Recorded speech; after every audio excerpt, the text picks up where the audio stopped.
And welcome everybody to another episode of Opposition Outlook. We are joined by Jordan Lugo from Believe in Jaguars podcast, and also with Generation Jaguar. Very happy to have you on here. Of course, we're joined as always by Chip and by Mike. But we're going to talk some Eagles Jaguars. Doug Peterson is coming back. He's back in Philly. It's gonna be a little weird. I expect a lot of cheers. I don't expect boos. I don't expect any of that. So thank you again for joining us. And I'm gonna start off here. I want to get some intel because the Jaguars are in first place, and Doug Peterson's doing a pretty good job with what they're doing. So I want to ask you first about Doug Peterson's return. Do you think there's a little bit of revenge, like a revenge game? First of all, thank you for having me on. Happy to come on and talk some Jags and some Eagles. Like you said, it is a huge matchup, not only from just an NFL perspective of what you've got going on from a competitive standpoint, a 3-0 team versus a 2-1 team. Both teams are really kind of taking it to their opponents the last couple weeks. But yeah, obviously Doug Peterson is returning to Philly. He's going to downplay that, but returning to an organization that he brought the first Super Bowl, the only Super Bowl championship took to the playoffs 3 years in a row, and they decided to move on after one bad season. So you tell me, Doug Peterson is a human, right? I think you got to have some sort of, let me go back there and show them what they're missing out on now, certainly. But I don't think that's seeping into his communication with the players, with the rest of the staff, anything like that. Yeah, I'm kind of Jordan. Hi, I didn't get to say hi to you before the show. I'm Mike, by the way. I don't know. You're going to hear, I'm sure you guys are hearing down there in the Jacksonville media, it's just another game. We're preparing like it's any other game. I know Sirianni doesn't really have any beef with Peterson, but I really feel like Peterson, I feel like he's going to get an ovation. Don't boo Doug Peterson if you're going to the game. As he should get an ovation. He gave us our first Super Bowl. The more I think about this, the Super Bowl was the best thing that ever happened to the city of Philadelphia, right? The Super Bowl is probably the worst thing that ever happened to Doug Peterson and Carson Wentz.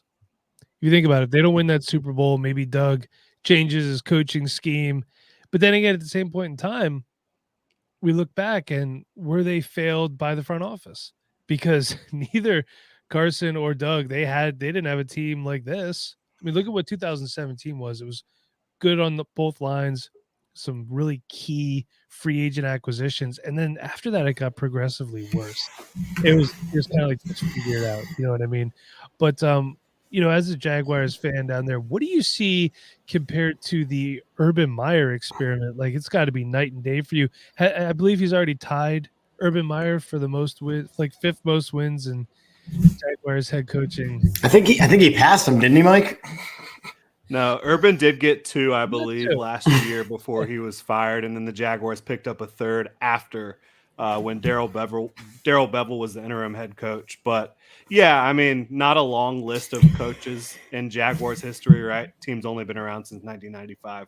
But yeah, I guess Doug is already 5th on the list. I didn't even know that, thinking about that. But not a long list of coaches that have been around in Jacksonville for a long time. Pretty much you had Tom Coughlin, you had Jack Del Rio that lasted a little while.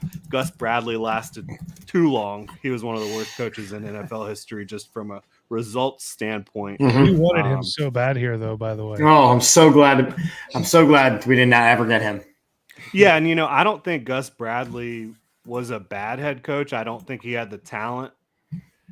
Certainly, I don't think he had the talent. But, his scheme, all that fun stuff, you can bash it. Cover 3, it's kind of out of the, the meta in the NFL now. It's kind of archaic at this point. But, I think that Doug, what I've been impressed with is him coming in here, having a plan every step of the way. I think he assembled a great coaching staff. I think he assembled a staff that not only was people that he was comfortable with, like Press Taylor, some others. Mike Caldwell, the defensive coordinator, they have a long history together, coaching and as players. But yeah, I think that the staff and the cohesion with the front office, and then you look at a lot of the players they brought in this offseason that are playing at a really high level, and just having a plan for Trevor Lawrence. I think it's clear that everything they're doing is to elevate Trevor and to get the best out of him. And so far, so good, right? 2-1. They're second in the league in point differential. They're first in turnover differential. Trevor's got 6 touchdowns, 1 interception, averaging over 250 yards through the air. So it's been a very, very positive, very optimistic outlook over the last couple of weeks here in Jacksonville. And it's interesting that you mentioned the outlook of it all, because by everything that I had heard about Jacksonville before the season begins, even within your own division, it did not seem like you guys were expected to do a whole lot this year. I mean, you didn't add a ton of big free agent acquisitions in the offseason. That's interesting because they spent the most money that any team has ever spent in an NFL offseason.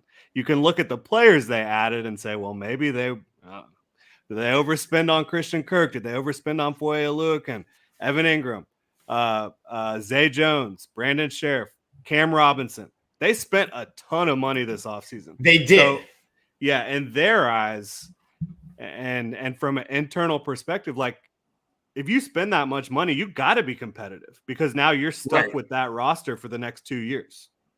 Well, and I think that was kind of where I was going with it because, you mentioned that they spent a lot of money, but it wasn't a lot of the big name players, and especially a guy like Christian Kirk, who set the free agent market for wide receivers at a very bizarrely high price for the output that he had in his career.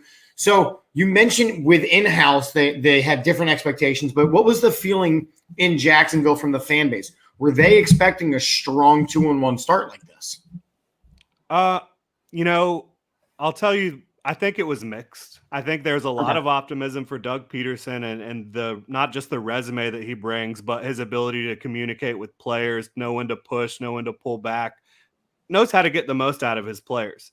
And he knows how to get the most out of his coaching staff as well. And you've seen that so far. So I do think there was some optimism, but there was also this thing like Jaguars fans, even when things look good, because things have been so bad over the last, decade and a half for the most part, it's hard for them to completely buy in and completely be like, okay, is this real? Are we actually doing this right now?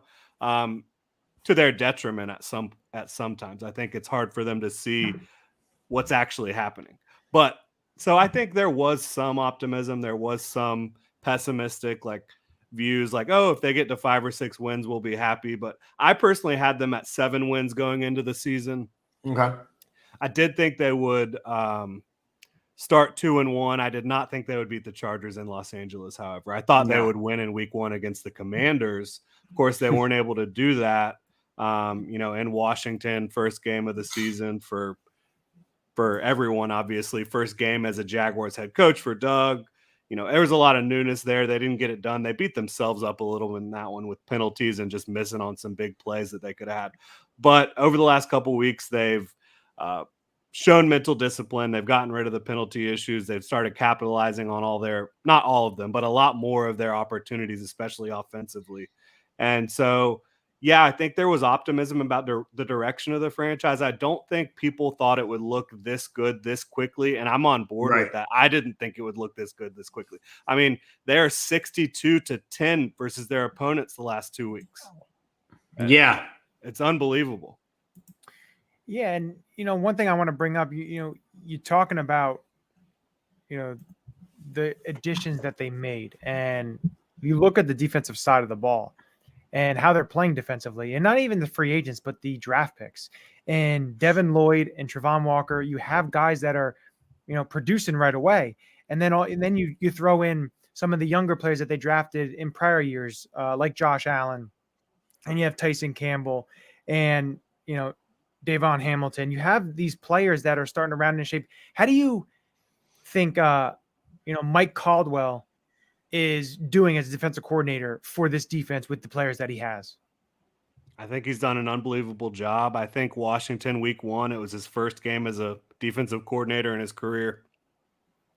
And I thought that, quite frankly, I thought Scott Turner was a step ahead of him for a lot of that game, Commanders offensive coordinator.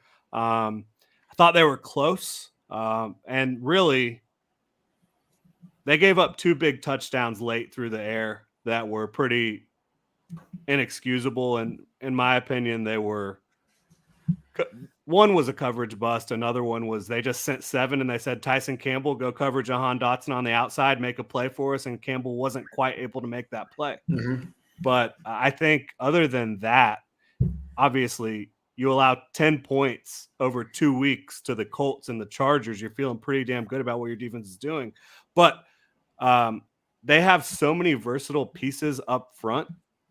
Trayvon Walker can move all around the formation. He can do different things for you. Josh Allen, same thing. You've got Devon Hamilton, as you mentioned. Roy Robertson Harris and Foley Fatukasi have been really impactful against the run as well.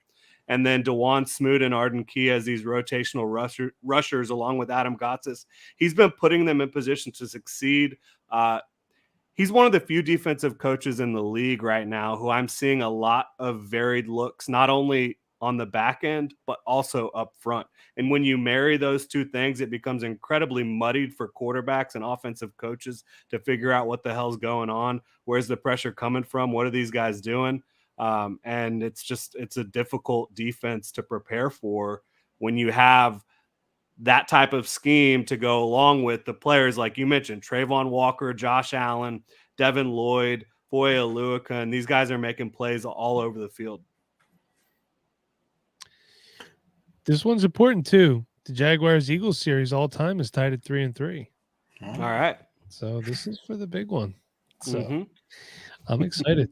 Mike likes dropping the series info.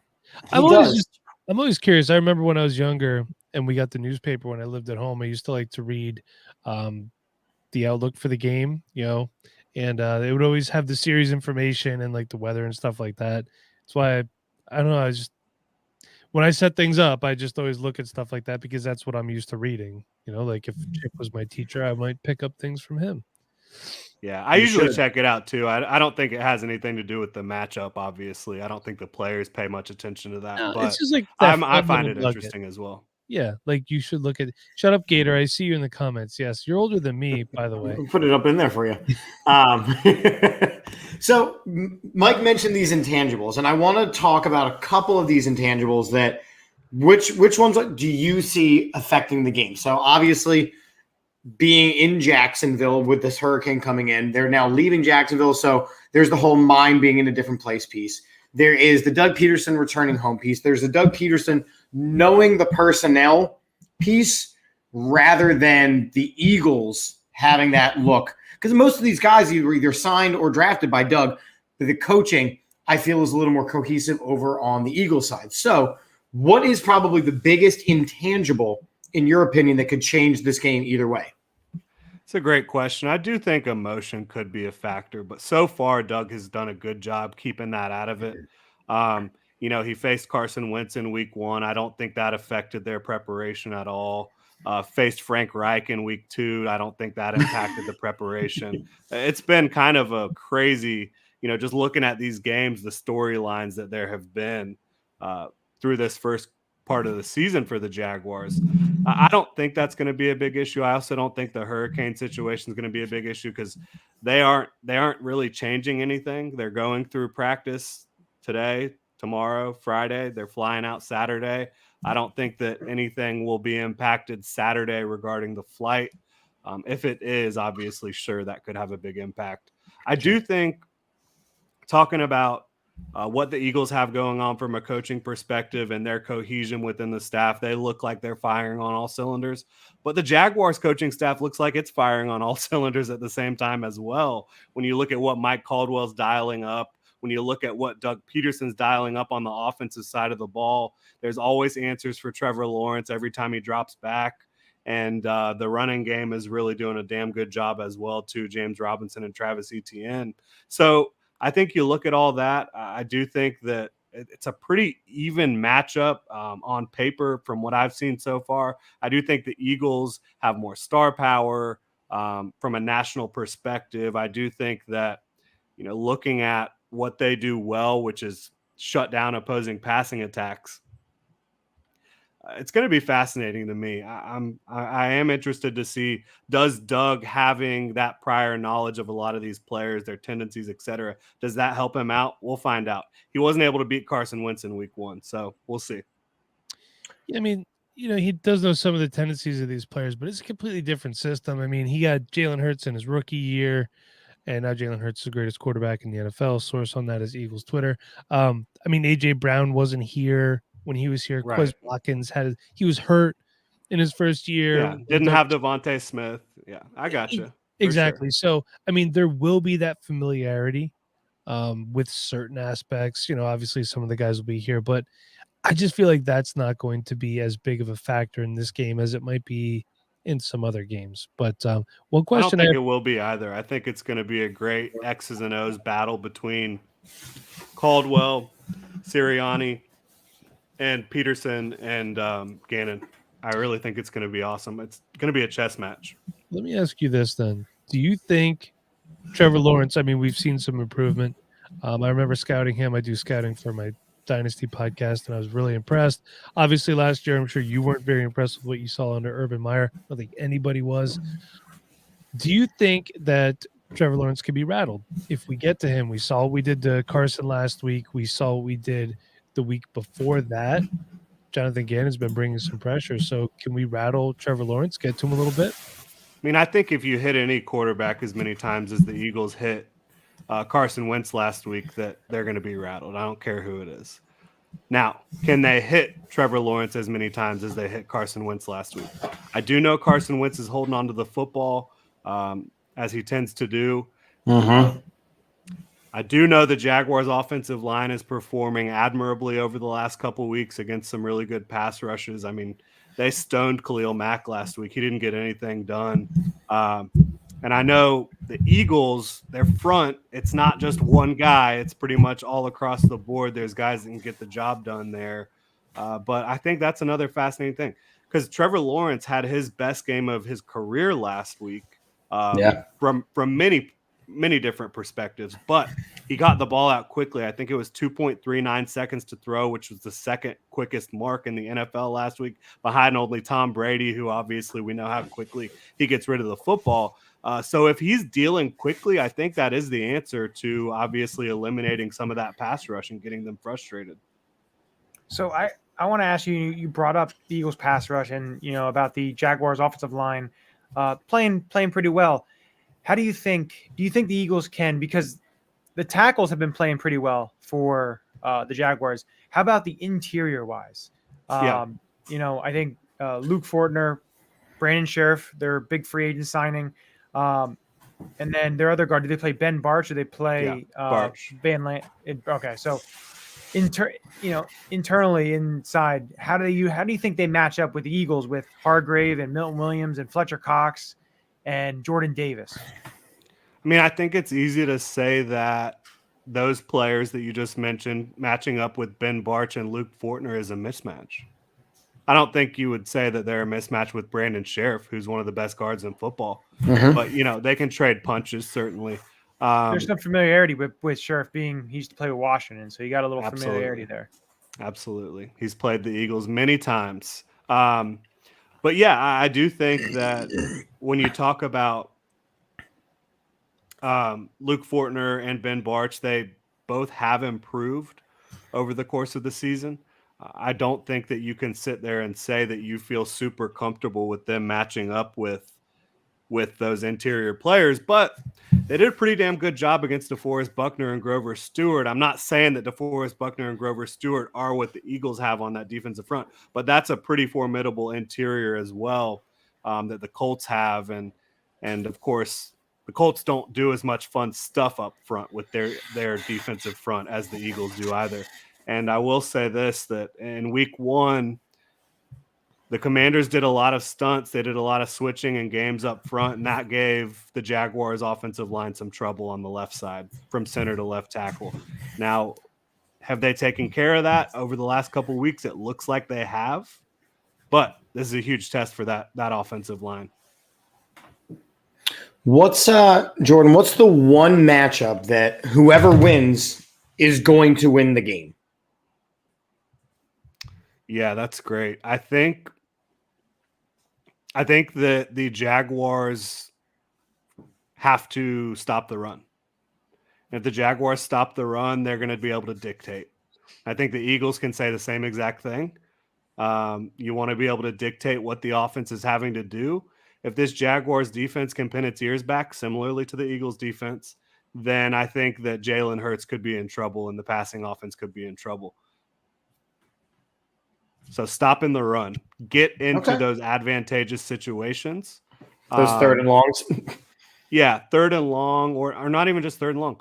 You start quick offensively. That's what they've done the last few weeks. Of course, the Eagles have been doing the same thing. I think these two teams are kind of mirroring each other in the way that they've dominated the last 2 weeks of the season. You know, I know the Eagles have only given up 2 touchdowns the last 2 weeks. The Jags have only given up 1. So it is really interesting. And I think, again, the chess match is going to be huge. I think that there is comparable talent on both sides of the ball. I am interested to see how the Jaguars match up cornerback-wise with A.J. Brown, who's feasted on the Jags in the past, with Devontae Smith, even Dallas Goedert. So, yeah, there's so many different I think all the matchups are interesting because neither of these teams are really showing a lot of weaknesses in any area of the game right now. So we're sitting here on Wednesday night. It's 9:40 here, and we need a prediction from you. So what we're asked for is your game prediction, and we call them our Ulecka Locks. It can be from any game in this NFL slate this weekend. What is something that is guaranteed to happen? So we're looking for a game prediction for the Eagles and the Jags, and then a lock of what's something that's going to happen somewhere in the NFL this weekend. Honestly, I have not even looked at the NFL slate this weekend. It could also be from this game as well if you want to make your lock pick. All right. Well, let's focus on this game. All right. And I'm familiar with what the Eagles are doing, obviously, but I have not gone into the all 22 and all that yet. So I was not wanting to make a prediction until Friday or Saturday.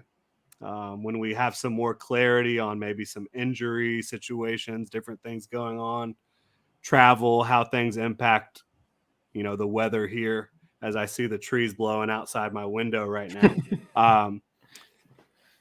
But I would have to say, if I have to make a game prediction for who wins this one right now, I do think it's a coin flip. I think Doug has these guys ready to go get the job done on the road, but I would lean towards the Eagles by a little bit right now, and I don't want to lock that in.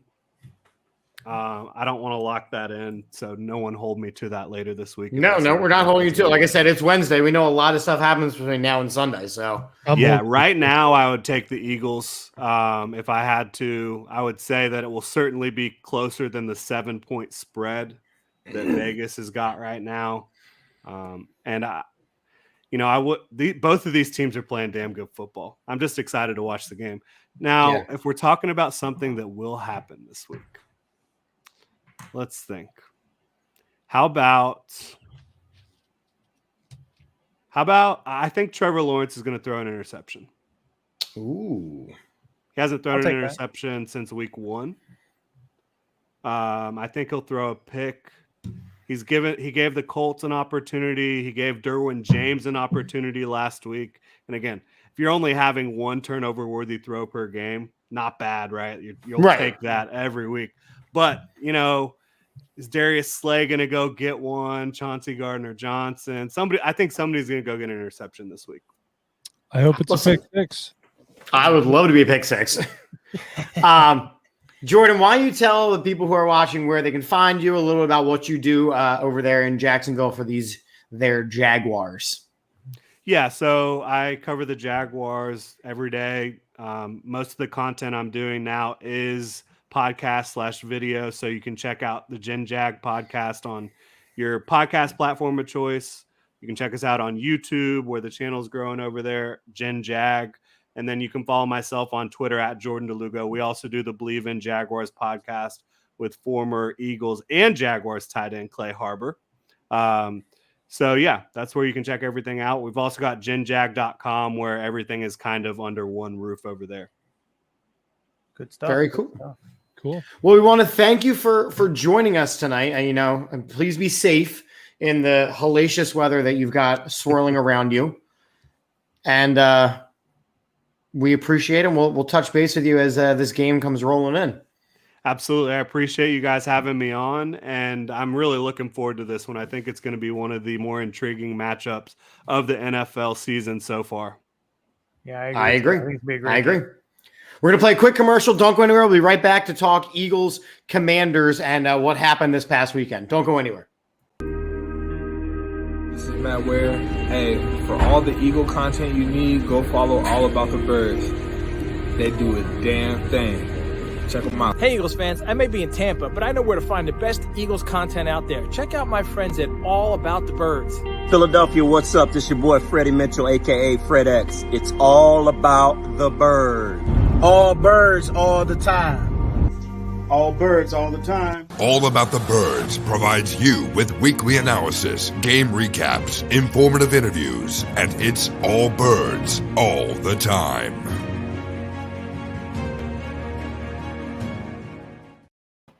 Coming from the guy that tells me make it full screen, coming from the person that has had to drop out 2 or 3 times.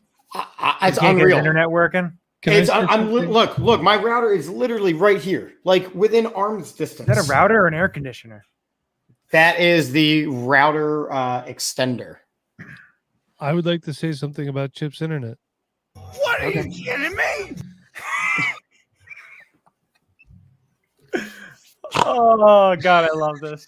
Speaking of dropping out, Big Mike's located somewhere between here and Washington, D.C.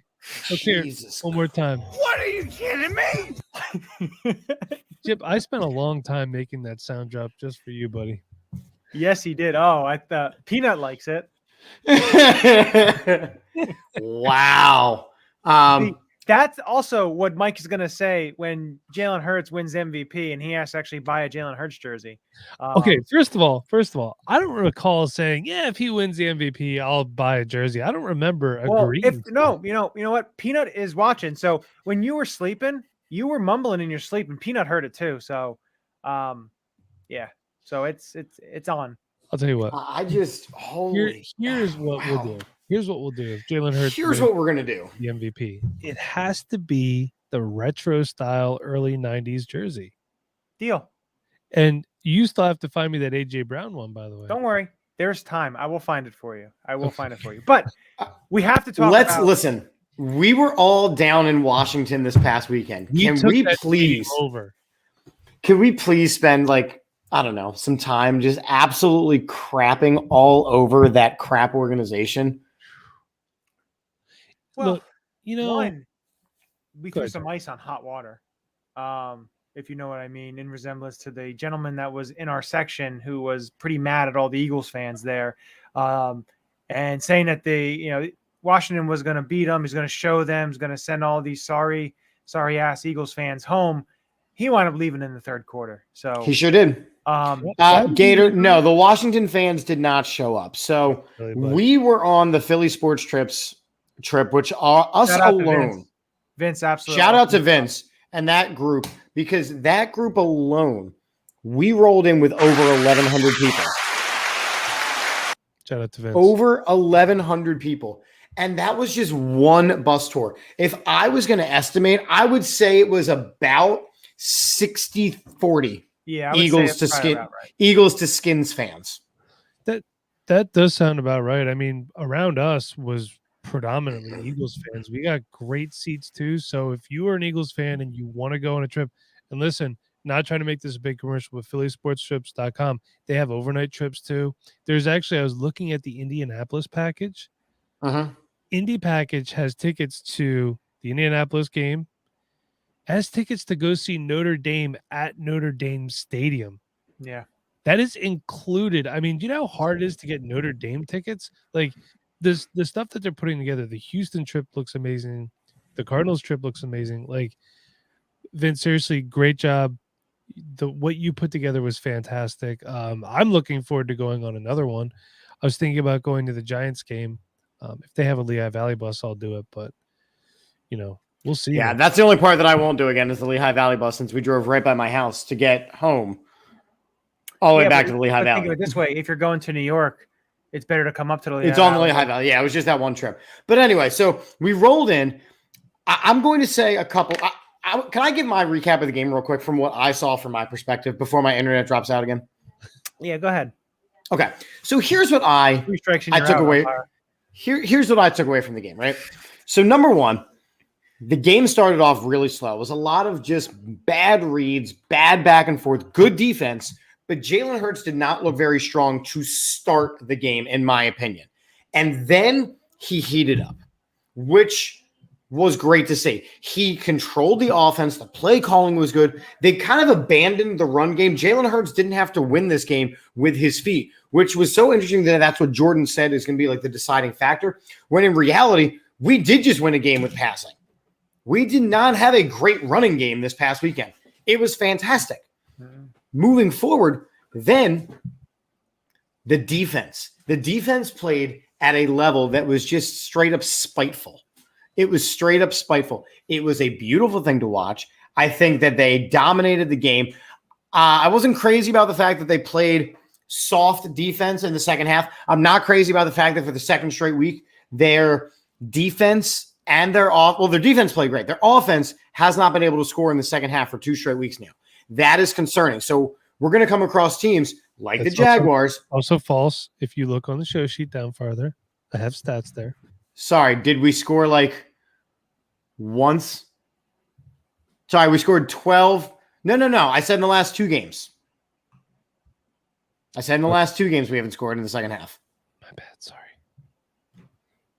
That's concerning because we're going to come across teams that are good, that are going to require a full 4-quarter effort.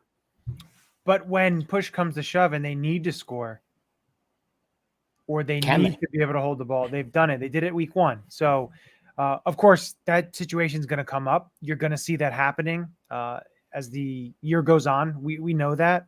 But the way the defense played, 17 quarterback hits, 9 sacks. It was unbelievable. It was great to see. It was great to see Jalen throwing the ball up, Devontae making some spectacular catches, AJ making some great catches. It's fun to see because it shows you that, the running game wasn't there. Washington, they were playing a safety down. They were playing an extra linebacker. They were playing up at the line of scrimmage. They were stopping the run, making Jalen Hurts beat you because that's what they wanted to do. An NFC East foe, they know their divisional opponent. They know their rival. So they're going to try to attack them at a way that's going to put them, basically make their weakness be their strength. And the Eagles were able to do that. They were able to throw the ball. Jalen Hurts, 22 of 35 for 340 yards and 3 touchdowns.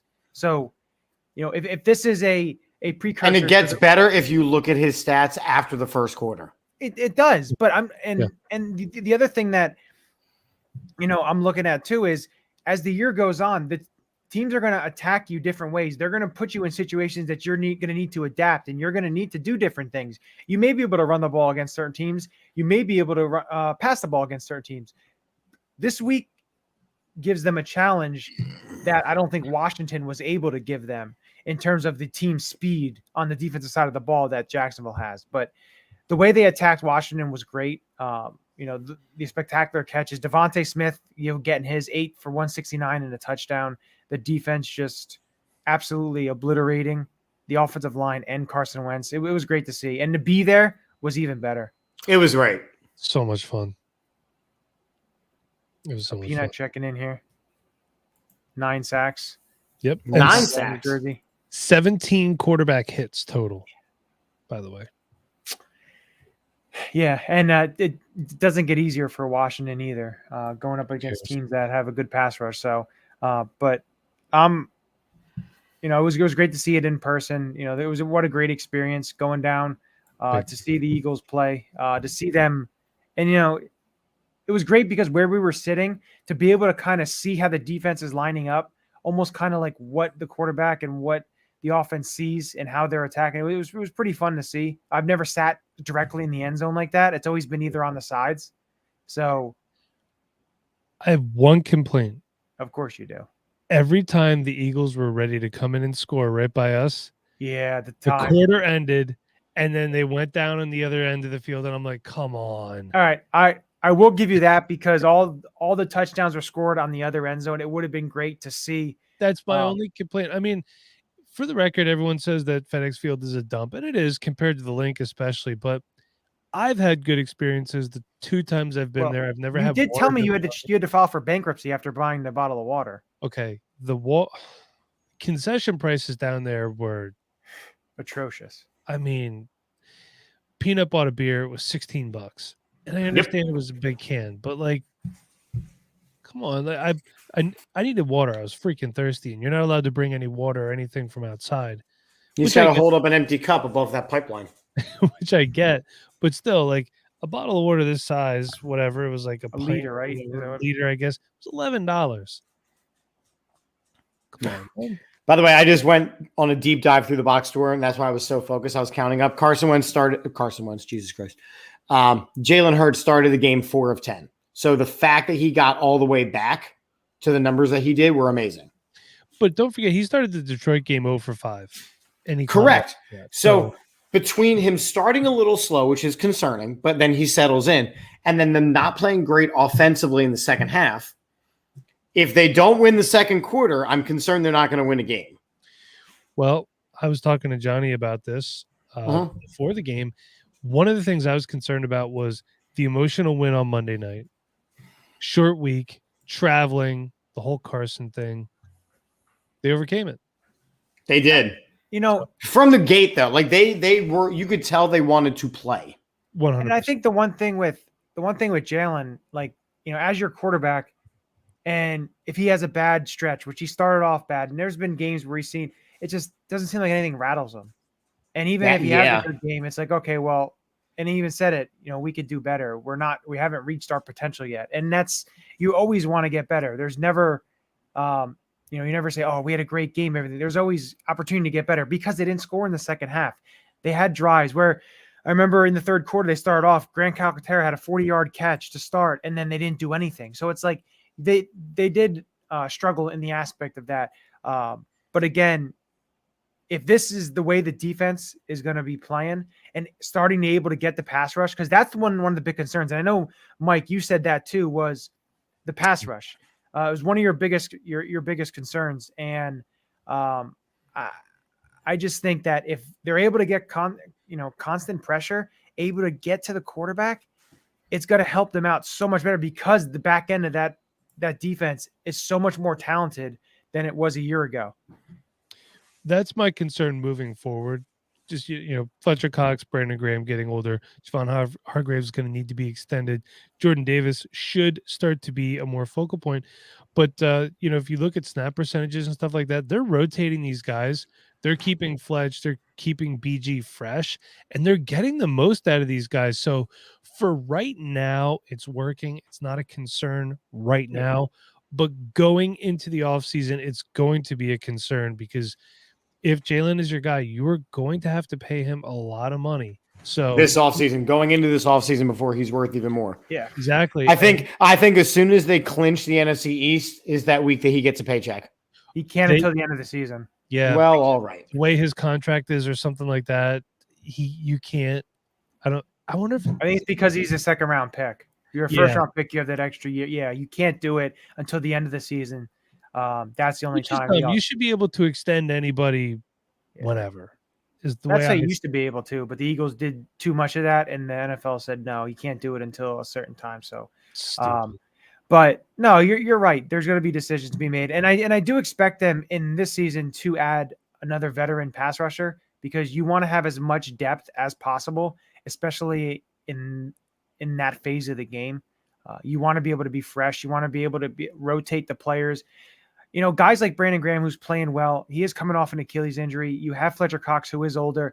So you want to make sure that these guys are fresh, that they are older. At the end of the season, you don't want them to be kind of gassed. You want to be able to rotate. And that's how the Eagles have always been pretty good with, having the multitude of players to be able to rotate in and out. But it was the other thing that I thought was pretty interesting. Yeah, the other thing that I thought is interesting is shout out to TJ Edwards for being one of the best linebackers in football and only requiring Nakobe Dean to play. I think he's played 3 snaps on defense this season so far. So I've read a few things, and seeing the one guy on Twitter, NFL Honest. If anybody doesn't know who that is, check him out. He does a lot of good breakdowns, a lot of good all 22 things, especially for the Eagles. So definitely check him out. But he was talking about, someone brought up the Nakobe Dean and Kaiser White. Kaiser White's on a one. Kaiser White's playing amazing. He's on a 1-year contract. The Eagles don't usually pay linebackers, so he bet on himself, and right now he's looking really good. There could be a possibility where the Eagles let him test free agency, so he signs elsewhere, and then Nakobe Dean and TJ Edwards are your 2 linebackers next year. But again, until that happens, we will see, because TJ Edwards also needs an extension too. He needs a contract. So there's a lot of decisions to be made. But again, it's fun right now. The amount of players who are playing well, even Marcus Epps is playing really well. Marcus Epps had a lot of people talking, including us. Well, not so much Johnny. You were pretty high on the guy. But Mike and I saying like, hey, we just don't know. We just don't know. And so far, he's done the job. Yeah. Yeah. Like I said, there's expectation because he never started, never took the excess of snaps that he has to now. But right now he's looking pretty good. He's looking like he fits in that, and he's still young. I believe he's 25. So it's fun to see, because he was a late round pick of the Minnesota Vikings. Again, Jonathan Gannon was in with Zimmer and stuff like that. So there's a familiarity with that. But no, it's fun to watch. It's fun to watch some of these young players, the Jordan Davises and some of these other young players able to play, because I saw a stat too of the Eagles offense and the ages of these players. And the only ones that are really old that we know, of course, Jason Kelsey's 34 and Lane Johnson's 32. But the rest of the guys are either in their early to mid 20s. And it's crazy, especially a guy like AJ Brown. He's what, 24, 25? He's 24. Yeah. Which is crazy because you don't realize how young he is until you say that. Yeah. So, and the Eagles are going for their first 4-0 start since 2004. Johnny, I followed this Honest NFL. I was looking through his tweets. I'd rather pay someone to kick me repeatedly in the face than chart any more of the Philadelphia defensive massacre against Washington. 2 drives, 1 too many, so 8 is more than enough. So this guy's funny too. So Honest NFL at the Honest NFL. Check it out. Yep. I loved it. I will. And you know what? If he wants to pay me to kick him in the face, I could always use some extra spending cash. That's what I'm saying. All right, should we get into the last big segment of the show? Let's do it. It's time for the Ulecka Locks of the week. Who's your lock? Okay. Who's your what? Getting into the locks, we have, and I know Mike's getting the applause queued up. I can see him now. Oh God, douche. Mike is 3-0 in Ulecka Locks. What are you kidding me? We'll use that one instead. The problem is I can see now. There's a backstory to that. If anyone would like to know, we can tell them. We're not going to divulge into it because it's a pretty long story. It has to do with our trip. But DM me. I'll tell you all about it. There you go. Mike will tell you all about it. So Chip had Jalen Hurts, 250 yards. And actually, you know what? Chip was right. 250 yards and 4 total No, he was wrong. Not 4 total. He only had 3 touchdowns. I said 4 total touchdowns? Yeah, you said 4 total touchdowns. So you were wrong. I mean, I got to stop these double up picks. So yeah, you do. So do I. Of course, I had Dallas Goedert 90 yards and a touchdown. He only had a touchdown. So I got that wrong. Dallas Goedert did injure his ankle at some point in the game. He was pulled early too. So he came back into the game though. Yeah, but I think they got him out of there. Remember, I think it was when Washington got the safety. Goddard just got pushed back. Yeah. He was lined up with one of the defensive linemen. I think Jonathan Allen, he was blocking, which I don't know why. But Yeah, so I was wrong on that. And then Mike had Sanders rushing touchdown. Did he have a rushing touchdown? I think you were No. wrong. Wait, that was the first week of the season, John. Wait a minute. It's wrong. Look at that. I'm already. See? You were still wrong. You said I was 3-0 on locks. No, you are 3-0. You were right. I did. I looked at it yesterday because we all did different games. Okay. So Chip had San Francisco beating Denver by 10 points. They scored 10 points. That game was awful. It was terrible. Very awful. That was one of the worst football games I've ever watched. Only may have been worse was the game the following night. Oh. Yeah. Speaking of that game, I had Parsons 2 sacks. He had no sacks. Yeah. They should. And Mike, Cincinnati beating the Jets by 10 points. I believe they did win by more than 10 points. Joe Flacco is done. Zach Wilson's back. Hide your mom. So, what are you kidding me? What are you? Oh, I could do it. Do it. It's on the second page. What are you kidding me? I can actually hear the vodka on him. I could smell it.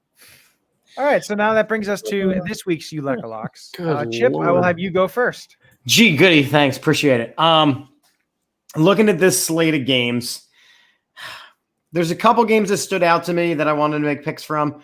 I think I'm going to settle with the Bills and the Ravens, and I am going to go with. I'm going to go a combined passing yard total. So between the two quarterbacks, they will combine for over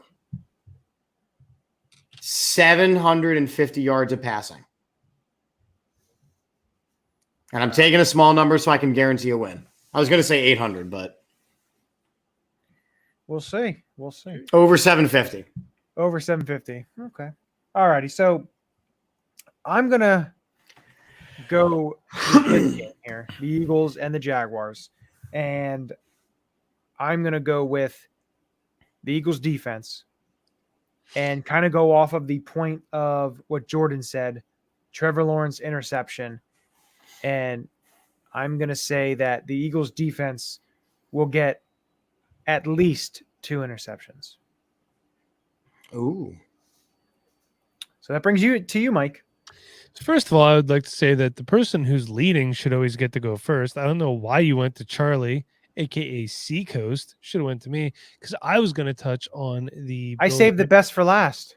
I was going to touch on the you Bills. Would say the best for last. But now I feel dirty doing it. My lock was going to be the Ravens are going to beat the Bills, but I'm going to switch it up a little bit. That's okay. No one's as dirty as Big Mike laying on the ground as we went to the field. Prayers up. Also, I wanted a Big Mike update at some point in time. And I did introduce myself to him as Average Mike, and then he didn't know what to say. So, I don't know. Let's look at the college football slate of games. I got... No! Come on, why not? Why can't... I can't look at college? Johnny, it's a lock, no matter what it is. All lock right. be a lock. Like on when you put it on the little bridge at Monocacy Park. You put a lock on there for your love of your life. I put one on there for Jenna and Cora last year. So we are going to Iowa, where I feel as though the Michigan Wolverines will go in and win by a total of 3 scores. Okay. Because their offense is clicking right now. Iowa can't do shit offensively, and I think Michigan's going to take it to them. And you know what? I didn't go soft on my lock. I've been saying 10 points. Let's go big by 3 scores. I'm not going to say go Wolverines, but go enough. That's weird. Go enough so that I get my lock. And I go 4-0 like the Eagles are going to on Sunday. Oh, so we're moving right into that, are we? Yeah. So we'll start with you then. What is your prediction? Wait, hold on. Sunday's Can we game? recap? Wait, can we recap our predictions from last week? Because I'm pretty sure I was the most confident and 100% right. First of all, you weren't 100% right because you didn't say 24-8. I said we win by 17, though, if I'm correct. Too many vodka spritzers or whatever the hell you were drinking. Shut the hell up. What was it? What was my prediction? 24 minus 8 is 16, Charles. Hold on.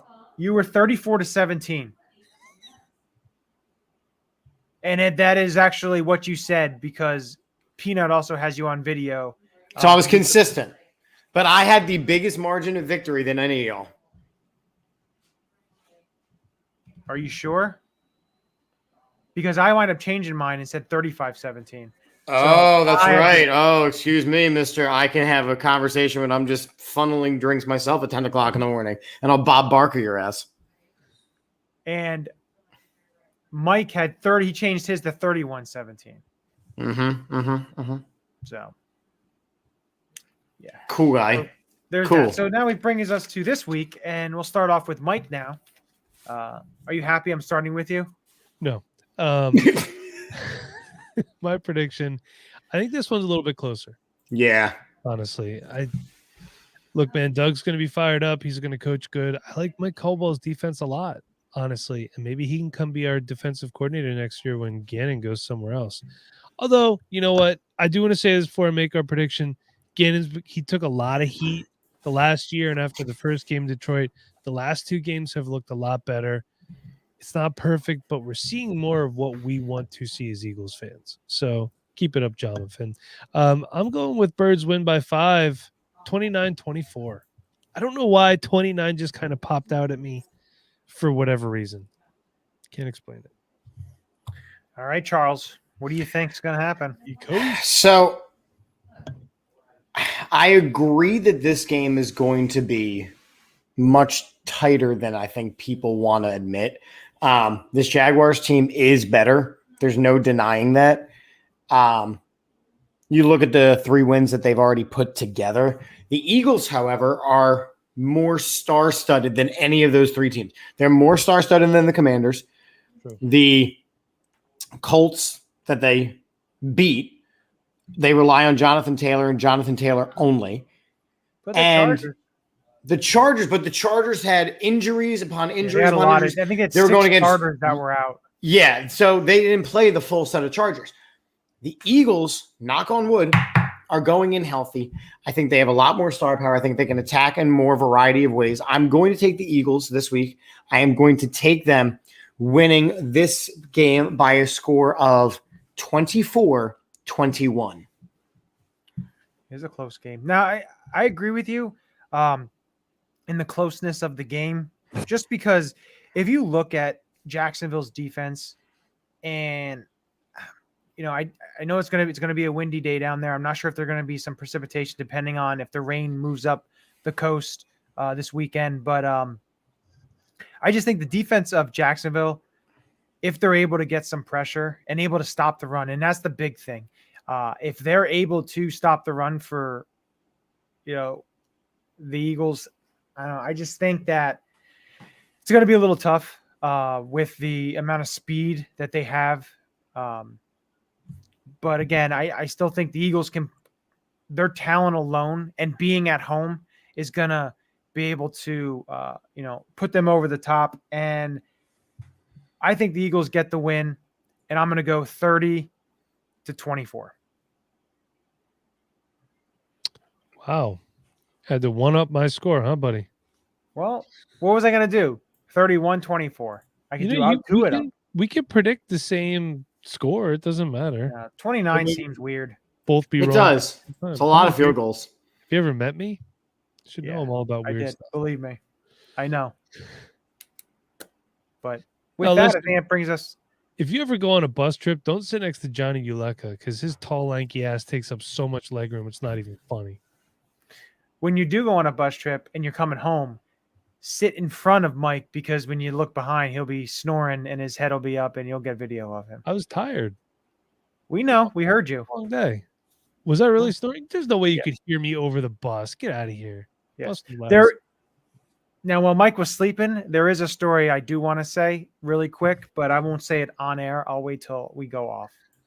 That means I have to talk to you guys off air. Damn it. Yes. 5 minutes. All right, you got it. So again, we have our picks in. We think it's going to be a good game. We have a bunch of shows still coming up on the network. A lot of great sponsors. Make sure you're checking out them. Our links in the bio. But we're going to give quick shout outs. So, of course, we want to shout out Hold on, here we go. Statement Games, fun, free twist on fantasy sports. Make sure you're checking them out. Of course, we have the AATSportsNetwork.com/shop. Johnny, no one's listening. I would like you to create a Fat Man instead of Batman Jason Kelsey shirt for the store. Okay. Thank you. And Peanut's going to buy one. Yeah. And I want to see like Kelsey in like the midriff with like a cape. Like I want you to do it up. So there you go. Stockmarksymbol.com, stock market for sports. Use the code AT Sports when you sign up. You can always have Vinny's Pizza and Restaurant off the Iroquois Trail in the Old Town Shopping Center in Allentown. Vinny's Pizza, PA.com. We have Stuff to the Grills off the Iroquois Trail in the Old Town Shopping Center in Allentown at Stuff by Dr. Pepper. Hurry. It's almost kickoff. I am. How was that? Mike clicked on something, I could tell. Cool. I was trying to click off of something. I don't know what the hell that was. Johnny, what is happening on Sunday for pregame? I want to make sure that I get all the correct information. So pregame, we are going to have Peanut and Jeff will be at Doan Distillery in Quakertown. It's inside the trolley barn. So check them out. They are going to be doing a live show starting at noon. So make sure you check them out. They're going to be breaking down the game, giving you the X's and O's. So definitely check them out. Doan Distillery in Quakertown. Possibly get some more shows with them as well. But again, it should be fun. Peanut and Jeff giving their analysis on the upcoming game right before the game. Cool. And then probably Sunday evening, we'll do a post-game situation. And we'll be chatting, hopefully, about the 4-0 Philadelphia Eagles. So I think that's all. I think it is. I think that's a wrap. I'm Chip. That's Johnny. That's Mike. As we end every show here on the AAT Sports Network and the Opposition Outlook. Wait, Mike, I think you have the button. That's how we should end the show from now on. My finger's on it. Do it. What are you kidding me? Go Birds. Go Birds.